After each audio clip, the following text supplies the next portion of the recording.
विश्वन्दर्पणदृश्यमाननगरीतुल्यं निजान्तर्गतं पश्यन्नात्मनि मायया बहिर्योद्भुतं यथा निद्रया यः साक्षात् कुरुते प्रबोधसमये स्वात्मानमेवाद्वयम् तस्मै श्रीगुरुमूर्तये नमः इदं श्रीदक्षिणामूर्तये। स्मत् श्रीगुरुजनारिंदाभ्यां नमः। పరమ పవిత్రమైనటువంటి ఈ భారతదేశంలో జన్మించడం అనేటటువంటిది సుదుర్లభమైనటువంటిది.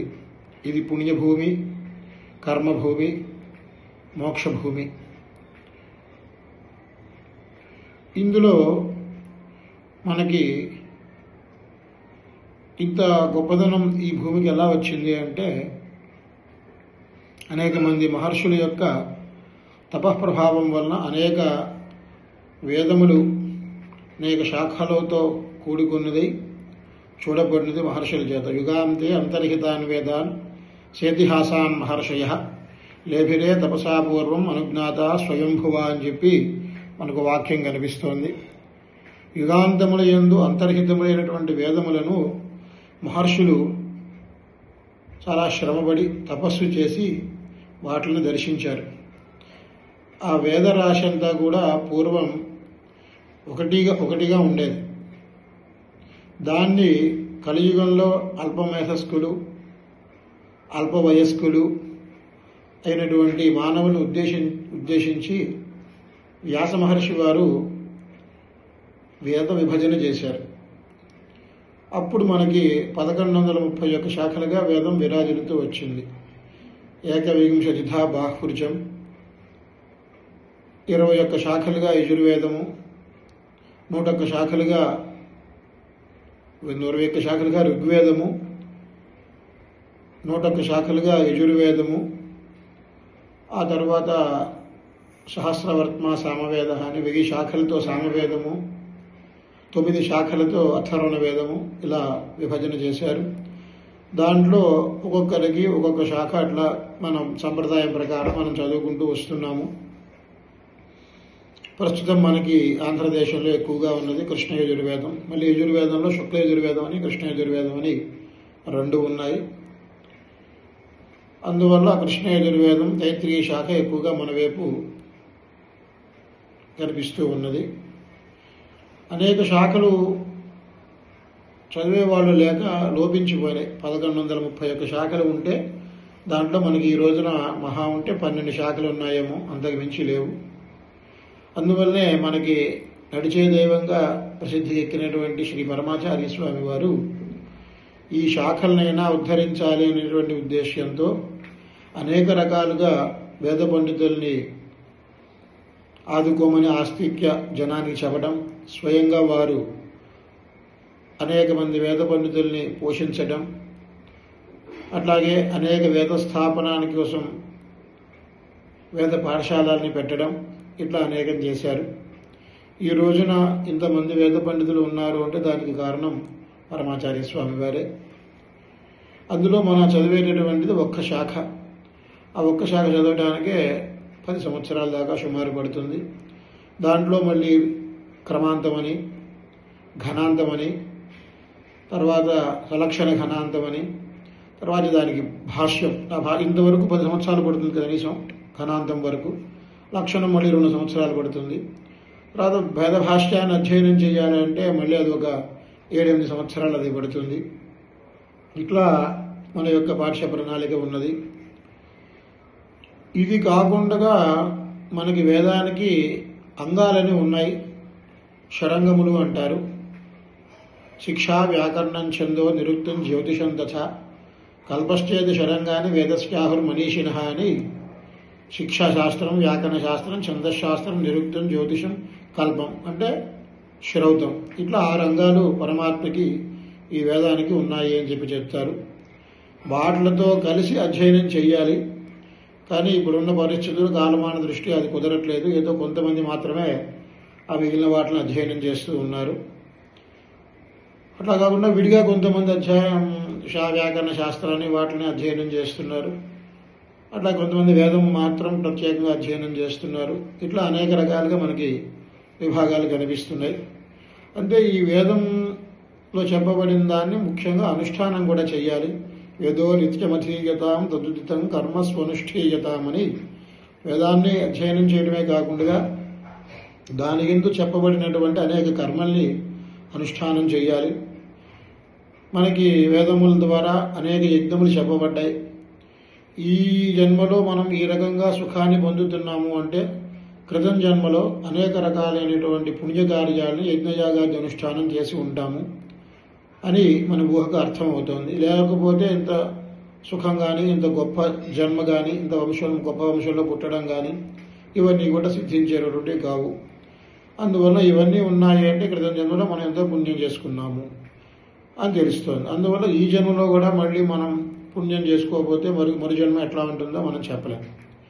దాని గురించి మనం ఎవరి చేతనైంది వాళ్ళు తపస్సు, దానము ఇట్లా అనేక రకాలైనటువంటి ఉపదేశాల్ని మనకి వేదం చేసింది. యజ్ఞో దానం తపశ్చైవ పావనాని మనీషినాం అంటారు గీతాచార్యులు కృష్ణ పరమాత్మ. యజ్ఞము కానీ, దానము కానీ, తపస్సు కానీ చాలా ముఖ్యమైనటువంటివి. ఇవి మామూలుగా అందరికీ మనకి తెలుసు. మానవ సేవే మాధవ సేవ అంటారు.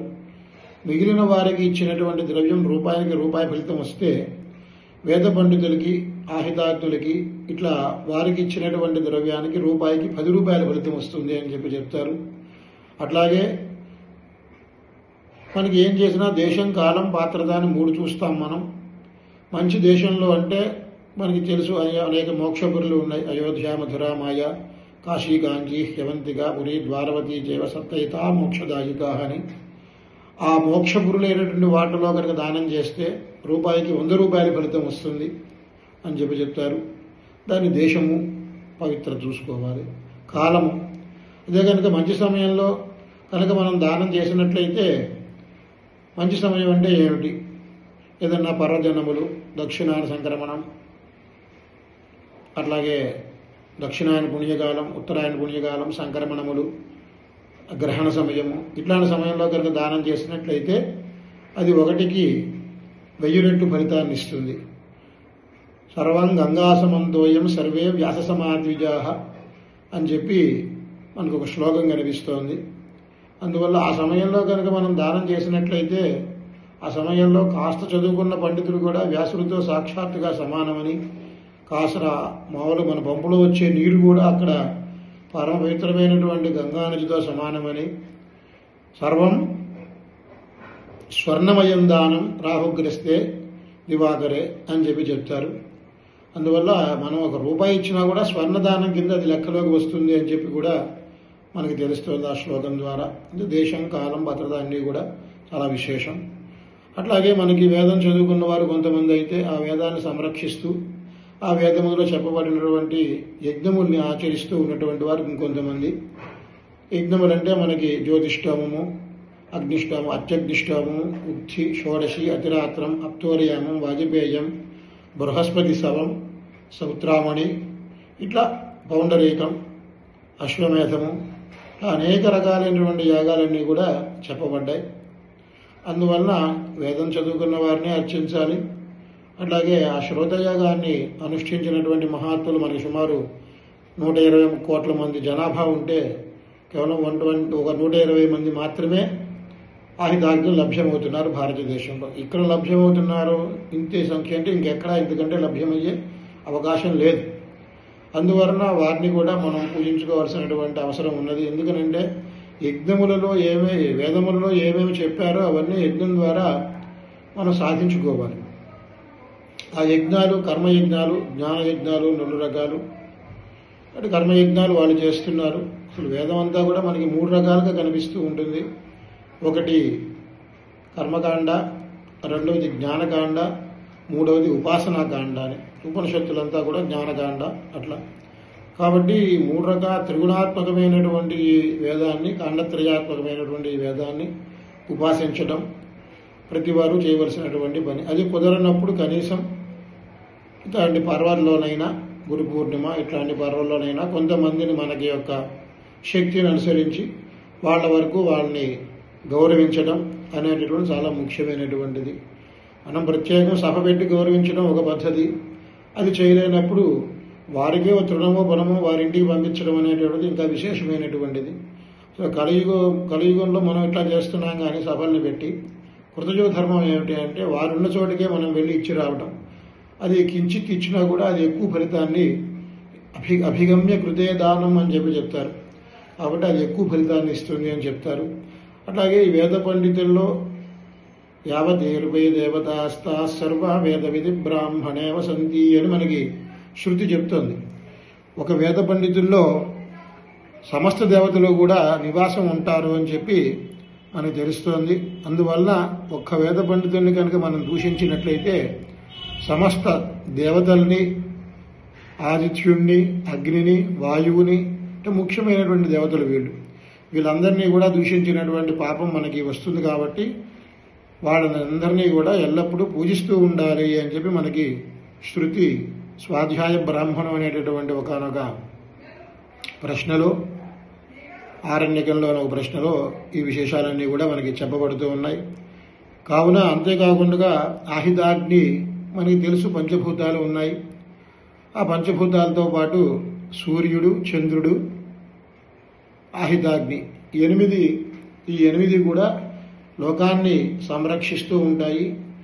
ఈ 8 కూడా పరమాత్మ యొక్క స్వరూపం, ఈశ్వరుడికి అష్టమూర్తి అని పేరు. ఆ అష్టమూర్తులు అంటే ఏమేమిటి అంటే పృథివీ, అప్పు, తేజస్సు, వాయువు, ఆకాశం, సూర్యుడు, చంద్రుడు, యజమాని. యజమాని అంటే ఎవరు అంటే ఎవరైతే యాగన చేస్తారో వారు యజమాని శబ్దం చేత చెప్పబడుతూ ఉంటారు. అంటే ఈ 8 స్వరూపాలు కూడా ఈశ్వరుడు యొక్క మూర్తిగా మనం చెప్తూ ఉంటాం. కాబట్టి వేద పండితుల్ని, అలాగే ఆహితాగ్ని, వీళ్ళందరినీ కూడా సత్కరించుకోవాల్సినటువంటి బాధ్యత అందరి మీద ఉన్నది. అందుకనే వేదం చదువుకున్న వారు కూడా వారి గురువు గారి పేరు మీద సభ పెట్టి చేస్తూ ఉంటారు. వేదం చదువుకోని వారు కూడా ముఖ్యంగా చేయవలసినటువంటి అవసరం ఉన్నది. ఎందుకంటే మనం బ్రాహ్మణులమై ఉండి వేదాన్ని అధ్యయనం చేయకపోవడం కూడా ఒక దోషం కింద చెప్పబడుతోంది. కాబట్టి సంవత్సరానికి ఒక్క మారైనా వారి ఇంట్లో వేదపారాయణం చేయించుకోవడం, అట్లాగే వారు స్వయంగా కొన్ని ముఖ్యమైనటువంటి శతరుద్రీయము, ఇట్లాంటివి కొన్ని ప్రశ్నలు, ఆరుణకేతుకము, ఇవన్నీ కూడా చెప్పుకోవాల్సినటువంటి అవసరం ఎంతైనా ఉన్నది. ఎవరికి వారు తరించాలంటే వేదం తప్ప మరొక మార్గం మనకి చెప్పబడలేదు. శృతుల్లో కానీ, స్మృతుల్లో కానీ, ధర్మశాస్త్రాల్లో కానీ, ఇతిహాసాల్లో కానీ. వేదం ఒక్కటే ముఖ్యమైనటువంటిది. అందువలన తపోహి స్వాధ్యాయ అని చెప్తారు. స్వాధ్యాయం అంటే ఏమిటి అంటే సాక్షాత్తు తపస్సు. అందువల్ల ఆ వేదాధ్యయనం అనేటటువంటిది తద్ధి తపస్తద్ధితపహ అని అదే తపస్సు, అనేక రకాలైనటువంటి తపస్సులు చెప్పారు. కురుక్ష చాంద్రాయనాది వ్రతములు, తర్వాత దానములు, ఇవన్నీ కూడా తపస్సులే. యజ్ఞాలు చేయటం, అనశన రూపం, భోజనం చేయకుండా ఉపవాసాలు ఉండటం, ఇట్లా అనేక రకాల తపస్సులు చెప్పిన తర్వాత మహర్షులందరూ ఒక్కొక్కరు ఒక్కొక్క తపస్సు గురించి చెప్పారు. చివరి అందరూ కలిసి ఒప్పుకున్న తపస్సు ఏమిటి అంటే స్వాధ్యాయ ప్రవచనే ఏవేతి నాకో మౌద్గల్య తద్ధి తపస్తద్ధితపహ అని అందరూ మహర్షులు కూడా ఒప్పుకుని ఆ మాట 2 సార్లు చెప్పారనమాట. అందువల్ల ముఖ్యమైనటువంటి తపస్సు ఏమిటి అంటే స్వాధ్యాయ ప్రవచనమే. ఇక్కడ స్వాధ్యాయము, ప్రవచనము అనే 2 శబ్దాలు కనిపిస్తున్నాయి. స్వాధ్యాయం అంటే నిత్యం అధ్యయనం స్వాధ్యాయ అని చెప్పి భాష్యకారులు విద్యారణ్య స్వామి వారు రాస్తారు. ప్రవచనం అంటే విద్యార్థులకు చెప్పడం. అట్లాగే మనం బ్రహ్మయజ్ఞం చేసుకోవడం, అది కూడా ప్రవచనం కింద వస్తుంది. నిత్యం అధ్యయనం స్వాధ్యాయ అని ఎల్లప్పుడూ కూడా మనం ఆ స్వాధ్యాయాన్ని జపిస్తూ ఉండడం అనేటటువంటిది కూడా ఒకటి తపస్సుగా మనకు అందరూ ఒప్పుకున్నటువంటిది. కాబట్టి అటువంటి స్వాధ్యాయవేత్తల్ని మనం గౌరవించుకోవలసినటువంటి బాధ్యత మనందరి మీద ఉన్నది. అలాగే వాళ్ళని కనుక వాళ్ళు కూడా మనలాగే కరచరణాది అవయవములతో ఉన్నవారు, వారిని కనుక నిందించినట్లయితే మిగిలిన అగ్ని, వాయువు, సూర్యుడు వీళ్ళందరినీ కూడా నిందించినటువంటి పాపం కూడా వస్తుంది. అగ్ని, వాయువు, సూర్యుడిని తీసుకోవడానికి కారణం ఏమిటి అంటే అగ్ని లేకపోతే ప్రపంచం లేదు. మనకి తిన్న అన్నం పచనం అవ్వాలంటే లోపల జఠరాగ్ని ఉండాలి. అసలు మనకి వర్షం కురిస్తే కానీ పంట రాదు. అక్కడ వైద్యుదాగ్ని అంటారు. ఆ వైద్యుదాగ్ని అట్లాగే ఒక మొక్క బతకాలి అంటే దానికి కూడా అగ్ని సంపర్కం కావాలి. అవన్నీ కూడా మనకి వేదంలో విశదంగా చెప్పబడతాయి. అందువల్ల అగ్ని ఆ రకంగా ఆయన సస్య ఉత్పత్తి చేసేది ఆయనే, సస్యాన్ని పెంపొందింపజేసేది ఆయనే. మనం తిన్న ఆ ధాన్యాన్ని అరగగొట్టేటటువంటి వాడు కూడా అగ్ని. అందువల్ల అగ్నిని మనం ఎప్పుడు కూడా జాగ్రత్తగా చూసుకోవాలి, ఆయన గౌరవించాలి. తర్వాత వాయువు కనుక లేకపోతే ఏమీ జరగవు. ఆ వాయువు కనుక సమానంగా సరైన చోట కనుక ప్రసరించకపోతే, విషమంగా కనుక ప్రసరిస్తే దానివల్ల వచ్చేటటువంటి ప్రత్యవాయాలు మనం చెప్పలేం. అంటే అసలు వాయువు అనేటువంటి శరీరంలో ప్రవహిస్తూ ఉంటుంది. దాన్ని ప్రవహించే ప్రదేశాలను బట్టి దానికి నామధేయాలన్నీ ఉన్నాయి. హృది ప్రాణో గుదేపాన సమానో నాభిసంస్థిత ఉదాన కంఠదేశస్థ వ్యాన సర్వశరీరగ అని ప్రాణం ఎక్కడుంటుంది, అపానం ఎక్కడ ఉంటుంది, వ్యానం ఎక్కడ ఉంటుంది, ఉదానం ఎక్కడ ఉంటుంది, సమానం ఎక్కడ ఉంటుంది అని ఇవన్నీ కూడా మనకి చెబుతారు. మనం మాట్లాడుతున్నాము అంటే దానికి ముందర అనేక ప్రక్రియ లోపల జరుగుతుంది. అదంతా జరిగిన తర్వాత మనకి నోట్లోంచి మాట బయటకు వస్తుంది. అదంతా కూడా లక్షణ శాస్త్రంలో అని విశేషంగా అవన్నీ కూడా అక్కడ చెప్పడం అనేటటువంటి జరుగుతుంది. ఇట్లా వాయువు యొక్క ఇది మనం చాలా ముఖ్యంగా అనుగ్రహం ఎల్లప్పుడూ కూడా మనకి ఉండాలి. అట్లాగే సూర్యుని గురించి అనేక మంత్రాలు ఉన్నాయి. ఆరోగ్యం భాస్కరాదిచ్చేదని సూర్యోపాసన కనుక చేసినట్లయితే ఆ ఆరోగ్యం అనేటటువంటిది లభిస్తుంది. ఆరోగ్యం ఒకటే కాదు, మనం చూస్తాం క్రితం యుగంలో ద్రౌపదీదేవి సూర్యోపాసన చేయటం, అక్షయ పాత్రని పొందడం, ఇవన్నీ కూడా మనం క్రితం యుగంలో ద్వాపర యుగంలో చూసినవే. సూర్యుని యొక్క ఉపాసన వల్ల సిద్ధించనిది అంటూ ఏదీ లేదు. అందువల్ల దానికి మనకు శ్లోకం చెప్తారు, అన్నాద్భవంతి భూతాన్ని వర్జన్యాదన్న సంభవ యజ్ఞాద్భవతి వర్జన్యో యజ్ఞ కర్మ సముద్భవ అని ఒక శ్లోకం. అలాగే సూర్యుని వల్ల మనకి సస్యాలన్నీ వృద్ధి చెందుతున్నాయని ఇట్లా అనేక మంత్రాలు కూడా మనకి కొన్ని కనిపిస్తూ ఉంటాయి. సూర్యుడు లేకపోతే ఏ పని కూడా జరగదు. మనకి కాశీఖండంలో కూడా సూర్యుడు గమనాన్ని అడ్డగిస్తూ మేరు పర్వతం మీద ఈర్ష్యతో వింధ్య పర్వతం పెరగడం, ఇదంతా కూడా మనకి ఆ తర్వాత సూర్యుడు లేకపోతే వచ్చే ఇబ్బందులు ఏమిటి అనేటటువంటిదంతా కూడా మనకి ఆ కాశీఖండంలో 2వ అధ్యాయంలో అదంతా కూడా మనకి స్పష్టంగా వ్యాస మహర్షి వారు చెప్పి ఉన్నారు. కాబట్టి అటువంటి సూర్యస్వరూపుడు సాక్షాత్తు వేద పండితుడు, సమస్త దేవతా స్వరూపుడిగా వారిని చెప్పారు. కాబట్టి వాళ్ళని వాళ్ళని సంరక్షించుకోవడం మన యొక్క విద్యుక్త ధర్మం. అంతేకాకుండా శాస్త్రములు ఇంకా కొంతవరకు వేదాధ్యయనం బాగానే జరుగుతోంది. మన వైపు మనం ఉత్తరప్రదేశ్లో కనుక చూసుకున్నట్టయితే వేదాధ్యయనం కంటే కూడా శాస్త్రాధ్యయనం బాగా జరుగుతుంది అక్కడ. మన వైపు శాస్త్రాధ్యయనం చాలా తక్కువ. మనం చూసుకుంటే ఇవాళ రోజున పూర్వమీమాంస చదువుకున్నటువంటి శాస్త్రజ్ఞులు చాలా తక్కువగా ఉన్నారు. వేదం మీద లెక్క పెడతాను కూడా ఉన్నారో లేరో అనిపిస్తోంది, అంత తక్కువ మంది ఉన్నారు మన తెలుగు వాళ్ళలో. అందువల్ల శాస్త్రాలను కూడా సంరక్షించుకోవాలి, శాస్త్రాధ్యయనం చేసేటటువంటి వారిని ప్రోత్సహించాలి, వాళ్ళకి అన్ని రకాలుగా మనం అధ్యయనం పూర్తయిన తర్వాత సహకరించాలి. ఈ బాధ్యత కూడా మనందరి గృహస్థుల మీద ఉన్నది. తర్వాత అంతేకాకుండా స్మార్థం. ఈ స్మార్థం అనేటప్పటికీ చాలామంది చిన్న చూపు ఉంటుంది, కానీ అది కూడా కరెక్ట్ కాదండి. మనం వేదాధ్యయనం చేయాలంటే దానికి ముఖ్యం స్మార్థకరమైనటువంటి ఉపనయనం చక్కగా జరగాలి. ఆ ఉపనయనం చక్కగా జరగాలి అంటే సరిగ్గా స్మార్థం చేయించేటటువంటి వారు ఉండాలి. సరిగ్గా స్మార్థం చేయించేవారు కనుక లేకపోతే ఆ ఉపనయనం నిష్ఫలం అయిపోతుంది. ఉపనయనం కనుక నిష్ఫలం అయితే వీడు ఎంత గొప్ప పండితుడైనా వీడి విద్య ఎందుకు పనికిరాదు. ఉపనయనం సశాస్త్రీయంగా చేసుకుని ఆ తరువాత మడిగా ఉంటూ అధ్యయనం కనుక చేసినట్లయితే ఆ మంత్రాలకి ఫలితం కనిపిస్తుంది, ఆ మంత్రాలు విశేషంగా ఫలిస్తాయి. అందుకనే పూర్వకాలం వాళ్ళు ఒక 2-3 సంతల వరకు మడిగా చెప్పుకునేవారు. ప్రాతకాలం స్నానం చేసి గురువు శిష్యులు ఇద్దరు కూడా మడిగా కూర్చుని ఉపదేశం తీసుకునేవాళ్ళు వేదం. కానీ ఇప్పుడు కాలమాన పరిస్థితుల వల్ల అలాంటి దృశ్యాలు మనం చూడలేకపోతున్నాం. కానీ ఆ మార్పు కూడా రావాల్సినటువంటి అవసరం మనకి చాలా ముఖ్యంగా ఉన్నది. కావున మనం చేయవలసింది ఏమిటి అంటే మనకి స్మార్థంలో అనేక కర్మలు చెప్పబడ్డాయి.